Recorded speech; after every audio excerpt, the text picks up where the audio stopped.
first year, yes, we were together. Then, hindi ko malilimutan ang mga araw-araw na we were together. Totoo yung sinabi ni Mrs. Teresa na hindi natin mabibigla kung minsan yung pangalan, but then yung mukha nandun pa rin. Gaano bang kalubo o kaliit ang katawan, but then as I had seen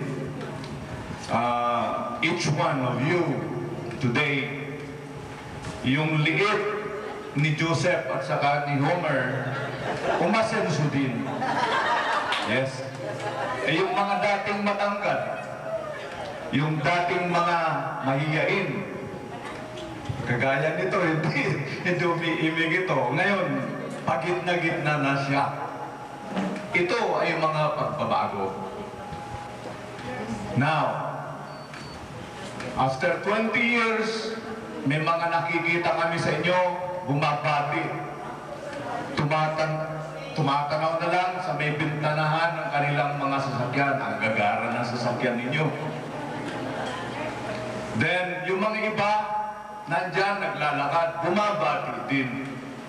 Pero, kung may mga ilan sa inyo na parang nahihiya dahil hindi magara sasakyan at wala kang sasakyan, batiin din ninyo kami. Because it's not the material things that we see, but it is your presence and then yung connection ninyo sa amin mula noon hanggang ngayon. Kanina may nagbulong sa akin, sabi niya, "Sir, mabuti pa sila mga ganito na samantala kami naiwanan na. Ganito na lang," sabi.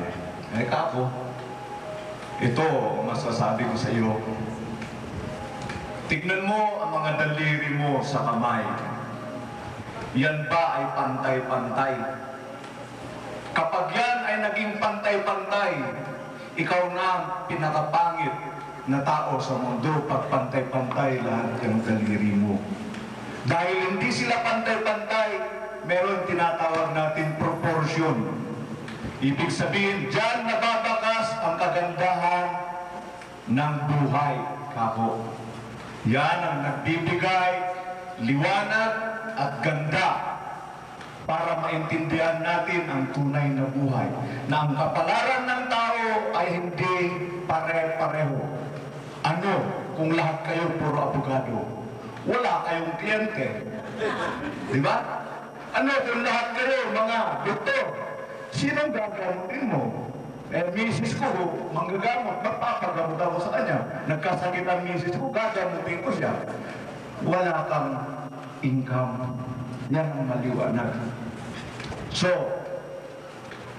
what is important, which I would like to impress in you, my friends, is this. Huwag kayong lumimot. Anuman ang ating level na narating, yan ay kinatutuwa ng bawat isa sa atin dito. Dahil kayo, ako, naging bahagi ng buhay nyo. Maging kayo ay naging bahagi ng aking buhay. Hindi nyo alam na when I was handling you, parang nagpra-practice ako sa inyo. Na kung saan, hindi ko mararating ang aking kinatatayuan ngayon kung wala kayo. Then, itong mga pagbibigay liwanag na ito sa bawat isa, hindi ko rin siguro may bibigay sa inyo kung ako ay hindi naging guro. Kaya, sa inyong lahat, ako'y natutuwa. May mga ilan sa inyo, kasama namin na nagkikipag-meeting, kasabay doon sa mga eskwelahan na kung saan ang mga anak ninyo at anak namin nag-aaral. So we exchange ideas. Meron din kayong batchmate, classmate namin. But then, it's an honor.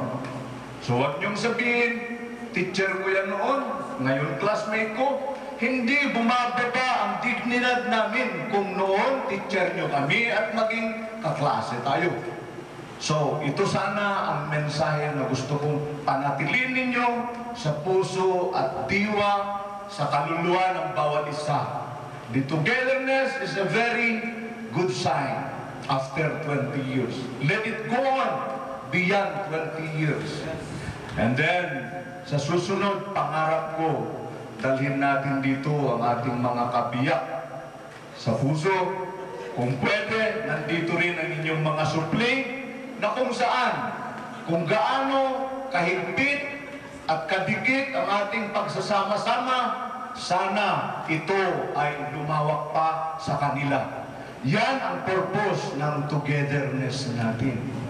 So, my friends, ito ang aking masasabi sa inyo, panatiliin ang magandang samahan na ito. Kagaya ng sinabi ni Mrs. Teresa, kung sino ang may pangangailangan, huwag mahiyang lumapit. Pag tayo naman ay nakakaluwag at nilapitan tayo, then bukas puso tayong magbigay maski kaunti ng anumang uri ng alalay. So again, to all of you, congratulations for the band which had lasted for so long, 20 years ago. And then let's hope that it would go on. To all of you and to the organizers, keep up the good work. Thank you very much.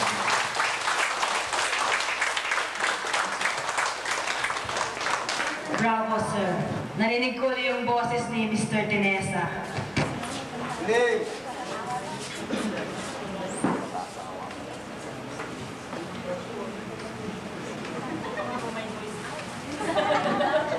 After 20 years.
Hindi ako ready.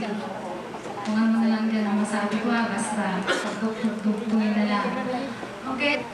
Well, back home. So, the thing is, it's homecoming. I still remember the first official homecoming that Divine Mercy College have had how many years ago, and it was held in the same place here. And the theme was Balik Samahan. Yeah, but that was the Kaya yung maswerte.